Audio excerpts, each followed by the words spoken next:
سے پہلے نظر ڈالتے ہیں اب تک کی بلیٹن کی۔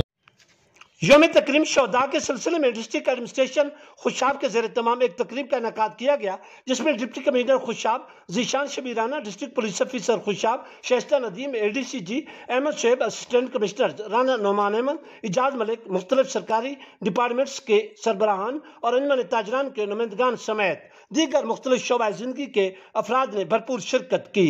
تقریب میں government technical model high school Jauharabad کے طلباء نے پرنسپل رانا عبدالرؤف کے ہمراہ شرکت کی۔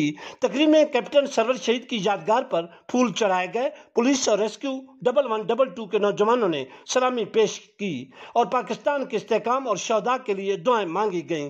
بعد ازاں کیپٹن سرور شہید کی یادگار کے گراؤنڈ میں ایک پروقار تقریب کا انعقاد کیا گیا، جس کی نقابت کے فرائض ممتاز ماہر تعلیم ملک شہید اقبال نے بطریقہ احسن سر انجام دیے۔ تقریب سے خطاب کرتے ہوئے ڈپٹی کمشنر خوشاب ذیشان شبیر رانا اور ڈی پی او خوشاب شائستہ ندیم نے آرمی اور پولیس کے شہداء کی بہترین کارکردگی کو زبردست خراج تحسین پیش کیا۔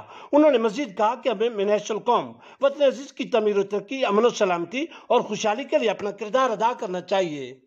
جو زندگی کو پھر سے جینا جانتے ہیں وہ سپر سوچتے ہیں، سپر نہیں تو 4G نہیں، جاز سپر 4G۔